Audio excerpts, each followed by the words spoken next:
Dans cette vidéo, je vais te donner mon point de vue sur la question comment on fait pour rester serein, pour être heureux, pour avoir une belle vie dans un monde qui part complètement en couille. Je pense que tout le monde ici sera d'accord pour dire que le 21e siècle sera probablement très chaotique. Bon, j'ai pas besoin de te dresser le tableau, mais bon, on a le cocovirus et tout ce qui va avec, les tensions politiques qu'il y a en Occident, la rivalité entre la Chine et les États-Unis, le développement de l'intelligence artificielle, ça on n'en parle pas assez, mais c'est un vrai sujet, les potentielles récessions économiques, enfin voilà, l'avenir n'a pas l'air très radieux. Et effectivement, le 21e siècle s'annonce sacrément mouvementé, on va voir des trucs dans notre vie, c'est sûr, ça va pas être tout le temps un long fleuve tranquille, loin de là. Mais le problème, c'est que je vois plein de gens qui vivent sans arrêt, tous les jours, chaque seconde de leur vie, dans la peur de l'avenir. C'est-à-dire qu'ils n'arrêtent pas de s'inquiéter, de se préoccuper de choses qui pourraient advenir dans le futur. Sauf que ça, c'est le futur, ça n'existe que dans ta tête. C'est qu'une anticipation mentale, une projection mentale.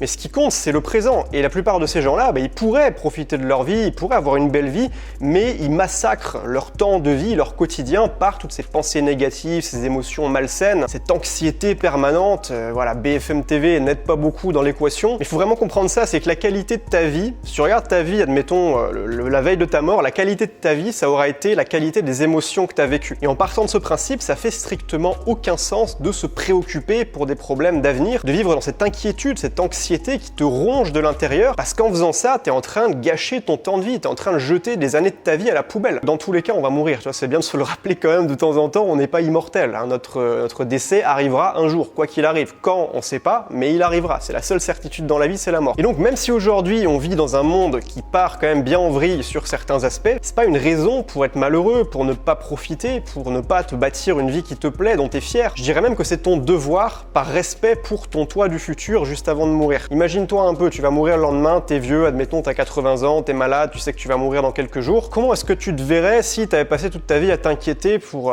des conneries au final? Probablement que tu le regretterais amèrement. Donc par respect pour le vieux toi juste avant de mourir, il faut que tu aies une belle vie, la qualité de tes émotions qui détermine la qualité de ta vie. Donc dans cette vidéo, je vais te donner mes 3 meilleurs conseils qui selon moi te permettent, si tu les appliques à la lettre en tout cas, d'être beaucoup plus serein au quotidien malgré tout ce qui se passe autour de nous, malgré les événements du monde extérieur. Moi en tout cas, j'applique ces conseils et ça me permet de rester zen même si voilà, on est tout le temps bombardé d'informations anxiogènes. Justement, le premier conseil sur les 3, ça va être de te couper au maximum du bruit du monde. Ce que j'appelle le bruit, c'est quoi? C'est toutes ces infos qui nous bombardent au quotidien, qui sont soit les infos abrutissantes ou alors les infos anxiogènes. C'est important de s'en couper au maximum ou de limiter drastiquement notre exposition à ces informations-là qui viennent de partout, de la vie de tous les jours dans notre environnement. Évidemment, il y a déjà pour commencer ces organes de propagande machiavélique que l'on appelle communément les médias mainstream, qui t'injectent de la peur en intraveineuse jour après jour jusque dans ton salon. D'ailleurs, si tu as une télé aujourd'hui et que tu regardes les infos à la télé, mais jette ta télé, et franchement, tu te rends pas compte à quel point cette stupide boîte rectangulaire a un impact désastreux sur tes émotions au quotidien et dans ton foyer, quoi. Le foyer, c'est sacré. Le but, c'est pas de faire l'autruche par rapport au monde, de vivre dans une grotte, de se couper complètement de ce qui se passe, mais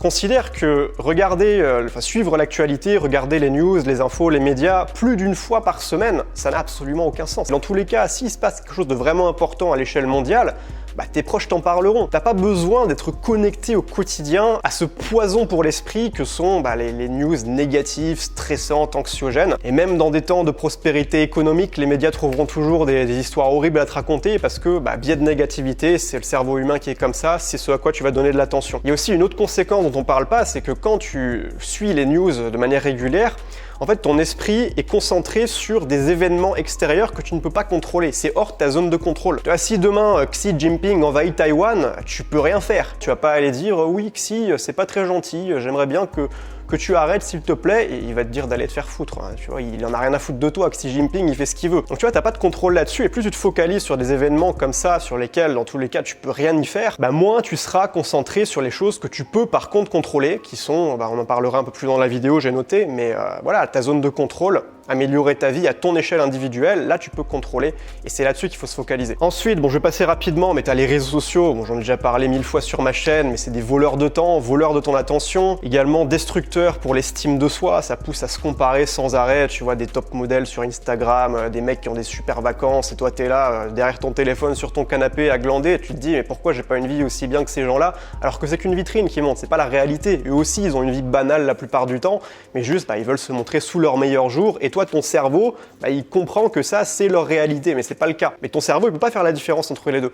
Donc c'est très toxique à ce niveau-là, et aussi pour le temps que ça te prend, le focus que ça te bouffe, à quel point ça réduit ta capacité de concentration, et donc ça nuit à tes séances de travail. Moi, j'ai arrêté tous ces trucs-là. Il y avait une époque où je me prenais pour une Instagrammeuse, où je publiais des selfies. Bon, ça n'a pas duré très longtemps, parce que je me suis vite rendu compte que ça servait à rien, que c'était juste pour booster ton ego, que c'est nul, franchement c'est nul Instagram. Et puis troisième chose par rapport au bruit, ça va être le divertissement, donc notamment YouTube, Netflix. Il n'y a pas de mal à consommer du YouTube ou des séries sur Netflix, moi-même je regarde de temps en temps, ça m'arrive, mais si c'est plus d'1 heure par jour, là par contre ça commence à être problématique, parce que quand tu consommes des vidéos ou des séries ou des films ou peu importe, en fait ton cerveau est en mode passif. T'es pas en train de réfléchir, t'es pas en train de résoudre des problèmes, t'es pas en train de penser activement. Trop de divertissement, plus d'1 heure par jour à consommer de manière passive du contenu, ça te rend mou, ça te conditionne à rechercher encore et encore la passivité parce que c'est confortable, parce que c'est facile, mais finalement ton cerveau se ramollit quoi. Bon, c'est métaphorique, hein, il va pas se ramollir d'un point de vue physique, mais tu comprends l'idée. Donc bref, passons au deuxième conseil que je peux te donner pour rester serein malgré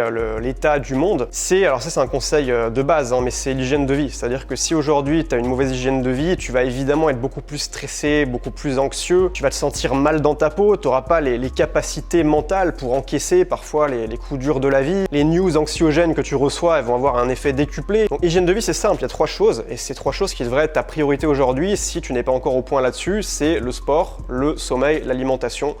Et le sommeil, c'est le plus important, hein. Se coucher à une heure raisonnable et se lever 8 heures plus tard. Je vais pas développer plus que ça, sinon cette vidéo durera trop longtemps, mais j'en ai parlé plein de fois sur ma chaîne. Tu peux t'abonner si c'est pas fait et aller voir mes autres vidéos si ça t'intéresse. Et puis enfin, troisième conseil, c'est de te recentrer sur ta zone de contrôle. Bon, on vient d'en parler un petit peu, mais l'idée, c'est que ça n'a absolument aucun sens de concentrer ton esprit au quotidien sur des événements que tu pourrais dans tous les cas jamais contrôler. Ça, c'est ce qui est en dehors de ta zone de contrôle. Par contre, ce qui est à l'intérieur de ta zone de contrôle et ce sur quoi tu devrais donner ton attention, en tout cas si tu veux être plus serein et même améliorer ta vie sur le long terme, avoir une meilleure vie, passer à l'action, atteindre tes objectifs. Dans ta zone de contrôle au quotidien, il y a comment tu gères tes finances personnelles, ta vie sociale, ta santé, ton épanouissement professionnel, les compétences que tu développes, ton attitude dans la vie de tous les jours. Est-ce que tu te plains ou est-ce que tu te plains pas, tu choisis de pas te plaindre. Les gens qui arrivent à se mettre des œillères comme ça, à rester concentrés sur leur zone de contrôle, ça leur donne un pouvoir qui est juste énorme comparé à la majorité des gens qui vivent une vie banale, une vie par défaut, qui se plaignent, qui sont pas contents, qui subissent leur situation. Quand tu es concentré sur ta zone de contrôle et que tu passes à l'action pour améliorer les choses parce que tu comprends que tu peux améliorer ta vie, que tu as ce pouvoir-là en toi, sur le long terme, ta vie s'améliore considérablement, tu atteins les objectifs, tu améliores ta situation. Et tant que tu es concentré sur ta zone de contrôle, je pense que tu peux pas avoir de regrets à la fin de ta vie. Un des plus grands regrets des gens avant de mourir, c'est que ils ont passé leur vie à se plaindre, à subir, à rester concentrés sur des choses qu'ils pouvaient dans tous les cas pas contrôler et à vouloir, à souhaiter que ces choses-là soient différentes de ce qu'elles sont. Sauf que ça n'arrive pas. Voilà, donc se couper du bruit, cette pollution mentale au quotidien, l'hygiène de vie, améliorer ton hygiène de vie, travailler là-dessus et te concentrer sur ta zone de contrôle. Si cette vidéo t'a été utile, tu peux t'abonner en cliquant sur le petit rectangle rouge, le petit bouton s'abonner, enfin tu connais, tu mets la cloche aussi évidemment pour être notifié de mes prochaines vidéos. Et si tu veux aller plus loin avec moi, je t'offre gratuitement 5 ressources de haute valeur. Tu as ma liste des 33 meilleurs livres de développement personnel que j'ai lus et que je te recommande.